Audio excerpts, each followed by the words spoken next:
Werewolf vs. the Yeti is the 8th entry in the Paul Naschy werewolf film cycle, released in 1975 and directed by Miguel Iglesias. Doesn't this film have the greatest sounding title ever? I mean, if you were overly cautious, you might assume this to be an Asylum production, but fortunately this film is a product of 1975, and so craftsmanship had to be employed, rather than lazy, utterly cynical digital haste.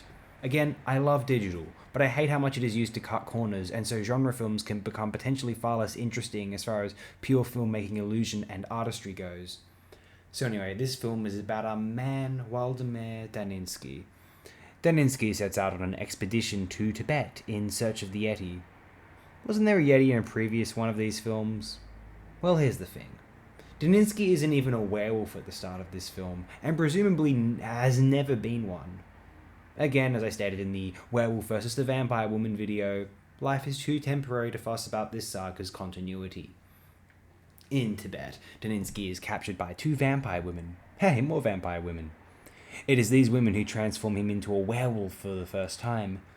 The rest of Daninsky's company are kidnapped by a group of savage bandits, and Daninsky must use his new powers in order to save them.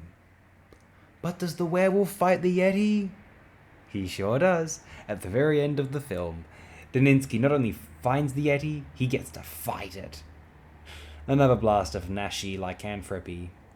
In my opinion, this is one of the better of the Naschy cycle, owing to its silliness, its variety, its abundance of events. This is much more eventful in my view than the Werewolf vs. the Vampire Woman.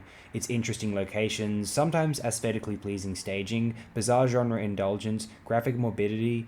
The film is an enclave of unpredictability.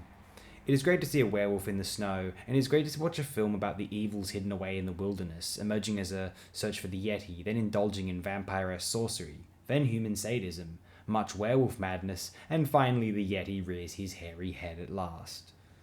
So this one has a thumbs up for me. Go check it out.